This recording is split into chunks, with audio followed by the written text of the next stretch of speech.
morning. I'm Carlton Sharp, pastor of Faith Christian Center Church, right here in Beaumont, Texas. And we're here on what's happening in our neighborhood. And today my special guest is Assistant Chief of Police, Jim Clay. Welcome back. Well, thank Chief. you for having me today. I appreciate you. Hey, listen, let's talk about the elephant in the room, the crime rate.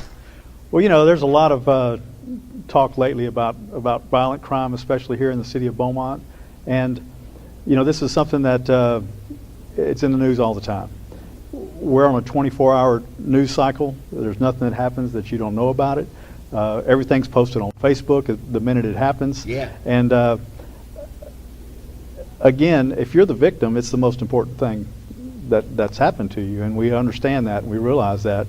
But we also want the public to realize, too, that crime today is better than it was in the past. Yeah. You know, the city of Beaumont, population-wise, has not really changed in the last 60 years. Wow. So when we look at the crime rate, you know, it's based on the number of crimes per 100,000 population. The city of Beaumont stayed around this 115, 120,000 population since the early 60s. But the surrounding area has grown tremendously. And so when you bring in those hundreds of thousands of people in our Golden Triangle area that all come to Beaumont to shop, to work, to dine, you know, our population is greater than our 100,000 that we show on the census. So with that increased population, there will be a change in the crime rate. But we've kept it, it's been pretty consistent since about 2000. It fluctuates every year up and down. As we look at history for the last 30 years here in Beaumont or so, our crime rate in 1992 peaked. As a matter of fact, we have the graph board right now so that people can see where it was. So, you know, as we look at the crime in 1992, it's decreased dramatically since that time period. But people didn't hear about it in 1992. Yeah, because it wasn't social media like wasn't it was. social media. There wasn't 24-hour news stations. So, you know, again, we're not saying that crime's not a problem. It's just that the perception of crime, it's not as bad today as it was back then. Yeah, because I mean, if you're watching Facebook Live, Facebook and all of the other social media outlets, Twitter and all that, you would think that, I mean, we are in such an epidemic that, I mean, you can't even go outside. Right, and if we look at our numbers for from January through August of 2018, we're actually down 1% on violent crime and down 14% on property crimes. So again, it is an improvement from last year. We're working diligently to solve cases. We recognize that we have work to be done, and we need the community's help for that. Now, I must applaud you because, you know, I mean, what you guys do to solve the crimes really depends on the assistance that you get from the community. Right. Not only from the victims, but the witnesses, the community. You know, we're not eyes and ears everywhere, and we depend on that community involvement to assist us in solving these crimes. And Crime Stoppers, you know, has been a big benefit for us because people can report things anonymously. So what happens when, let's just say, a victim decides that they don't want to report the crime or be a witness for the crime? What happens in those cases? Well, it makes it very difficult on the police because the crime still gets reported, it still gets documented, we still try to investigate what we can, but without victim cooperation, it leaves us little to do as far as to solve the case. We definitely require victim cooperation. And what we don't want is to have a victim take matter in their own hands. Let the criminal justice system work.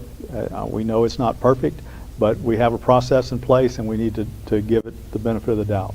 Now, when you talk about victim cooperation, explain to the public what you mean by that.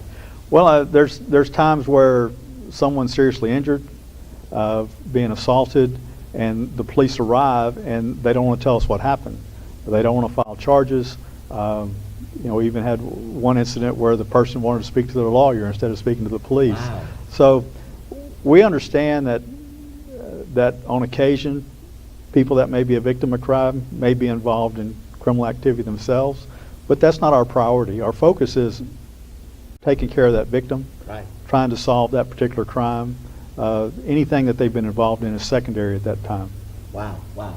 Okay, but now the police department is more than just about solving crimes, because you guys are also in the community. Oh, definitely. Again, one of the things that we need is community support, and the way we do that is to be heavily involved with community activities. So we have a lot of different community programs, everything that's from reading to the first and second graders in the schools, we have high school programs, college programs. You know, we're still trying to reach out to all areas of the community to let them know that the police are there to support them, and that we need their cooperation. And that's important because, you know, in some communities, let's be quite honest, they see the police as almost the enemy versus somebody that's there to help us. Right, and we have a lot of programs that we're trying to do outreach and working with community groups. We work with our clergy and our pastors throughout the whole city, Right. to bring awareness to what's going on and to build that cooperation. Again, we have a clergy and police partnership within the police department that involves a clergy academy that the clergy come out and they can do ride-alongs with officers in the field. Yeah, And yeah. that's an important part for everybody to see kind of both perspectives, but also it's important for the community to see the clergy out there with us side by side. Yeah. Then you have the Citizens Police Academy. Right, we offer Citizens Police Academy twice a year that's open to the public. Anyone can come. It's free of charge. It's on Thursday nights. And again, it's an opportunity to see every aspect of the police department, meet investigators, discuss their job, why we do the things we do. And again, it's just an opportunity to give people an inside look of what we do on a day-to-day basis. Then you have the neighborhood associations, and you already mentioned the Beaumont Crime Stoppers. Right. Our neighborhood associations, we have about a dozen or so within the city that are active, that meet on a monthly basis. And when we have these community meetings, officers are there to provide crime information, what's going on in their particular neighborhood, and we want everyone to be involved in solving the problems in their own community. Now, what about this Police Explorer? Police Explorer program, we have it's a division of exploring, or the Boy Scouts, but it's a co-ed unit that's caters to high school age students. I think it's age 14 to 20 or 21, and basically they come out and meet once a week. They learn police skills. It's almost like a little. They have officers come out and teach them about investigative techniques, how we operate in patrol, de-escalation techniques, how to deal with disagreements and disturbances. And so what we want to do is get these kids involved in a possible career in law enforcement. Wow. And every year we always seem to hire, one or two that was previously in our program, because they see all the different things that police do, and they understand that this career is more about working with the community than it is enforcement. Yeah. Again, we're always looking for people that have good communication skills, because that's what we do. We deal with people. Right, We right. need people that can get out there and work in the community and get the job done. Yeah. Now, if you don't like people, I don't think you should be a police officer. I mean, this is a people business. I mean, you That's actually deal with correct. the public on a daily basis. On a daily basis, and we're here. People call us when they're in crisis. People call us when things go wrong, and we're there to try to support them, to help sort the situation out, give as much guidance as we can to solve the problems. But again, this is a public service Right. crew. I mean, truly a public service career, because again, we're there each and every day to help the community. Now, you have an upcoming event coming called Cops and Kids. Correct. We're having a Cops and Kids Carnival. We do that every year. This year it'll be October 27th at the Beaumont Civic Center from 10 a.m. to 2 p.m. This is a great opportunity to bring your kids out. There'll be entertainment, there are rides, food, drinks, candy. It's Wow. a big event for the kids, and what it's really big for is to get our officers there interacting with kids on a one-on-one basis in a positive environment. And you are expecting about 4,000 people to come out and be a part of that. That's correct. Each year we have about 4,000 people attend, and again, it's all the different units within the police department will be there. You'll get to see police equipment, sit on a police motorcycle. The officers have a great time with the kids, and it's a good opportunity for the kids to interact with the officers there. Now that's going to be on October the 27th at the Beaumont Civic Center from 10 o'clock to 2 o'clock. So listen, parents, if you're looking for an activity for your child to do on October the 27th, this is the place to bring them. Now listen, also, those business persons who are watching today, you can also become a sponsor of the Cops and Kids program. There's different levels, tiers of sponsorship, and all you have to do is just go to the Beaumont, Texas.gov website and go to the police department, look at the Cops and Kids, and you can become a sponsor. So you need sponsors. We need sponsors. We don't use tax money for this program. This big event is funded strictly by donations from the community, and again, it's a great opportunity to give and for us to give back to the community too. Now again, that's October the 27th, 10 o'clock to 2 o'clock at the Beaumont Civic Center. Now Chief, also, what I didn't know is you also have a police museum. We have a police museum. It's at one time the police department ran their own jail in the basement of the police station, and so we've now turned that into a museum, and it basically catalogs the history of the Beaumont Police Department for the last 150 years, and we have photographs, memories, everything that that we've kind of kept all these years. So we have it on display, and it's available for tours. Groups can call our Police Community Relations Unit to set up a tour. So do you have that number available that we can call? Or we just go to the website? Go to the website. I don't have the number off the top of my head. Okay, you can go to the website. Then go to the website again. Go to BeaumontTexas.gov. Then go to the police department, and you can find all the information on that. But now, as we get ready to close this, Chief, you also are recruiting. Oh, we're definitely recruiting. We're always hiring. There's always a turnover of officers. I think we have 4 openings right now. We'll probably have another 3 or 4 before the end of the year with retirements. So we're always looking for good men and women that want to serve the community. So if you have anybody in mind that you would want coming to your aid in a time of crisis, that's the kind of people we're looking for.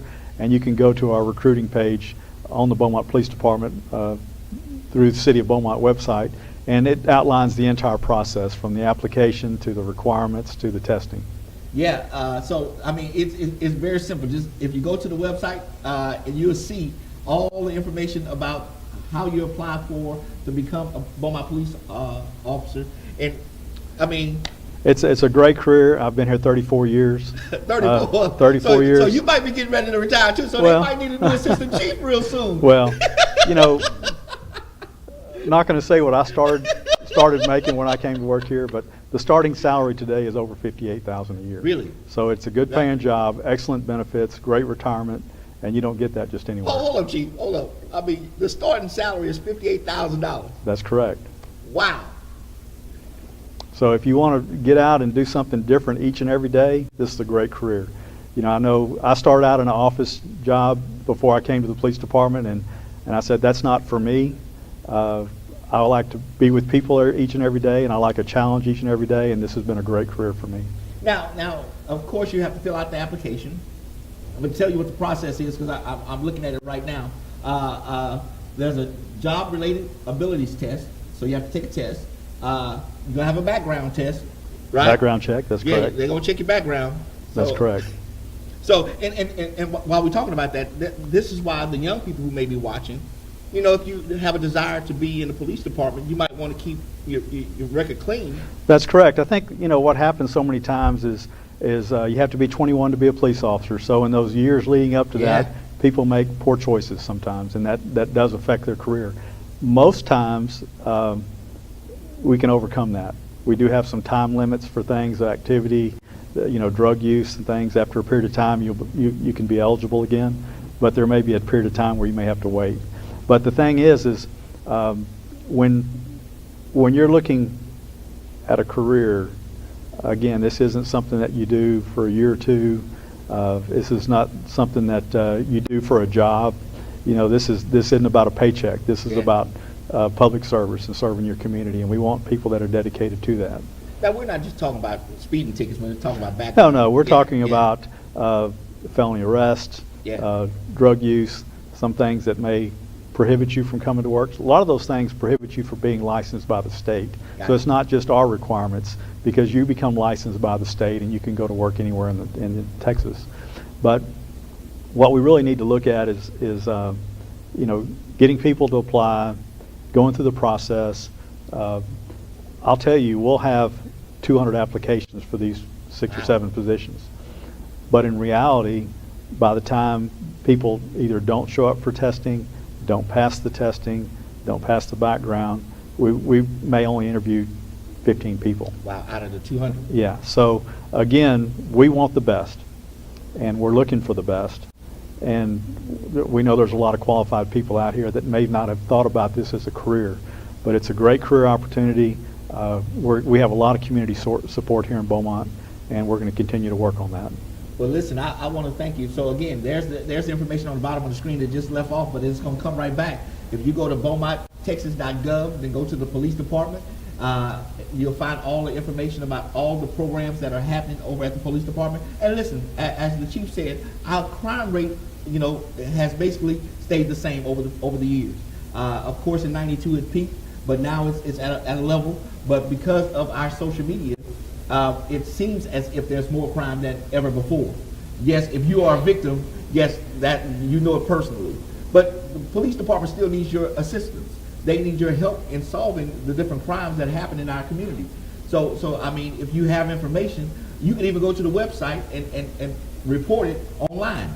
You know, so it's not like you don't have all the technology is there for you to be able to share with the police department. Also, all of the community affairs event things that they're doing, the cops and kids, the community affairs department, the museum, and even the recruiting. If you want to be a police officer, now is the time to submit your application. Go online again. Everything is online. Everything is online. There it is again, Beaumont-Texas.gov. Click on the police department, and you can have it. I want to thank the chief for coming today to share with us on what's happening in our neighborhood. And I want to thank you for joining us. And we will see you next time on our broadcast.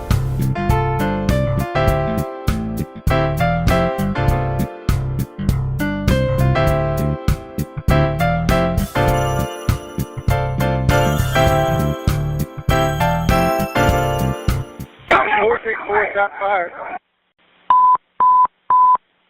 Officer needs assistance. Do we have a description of the shooter?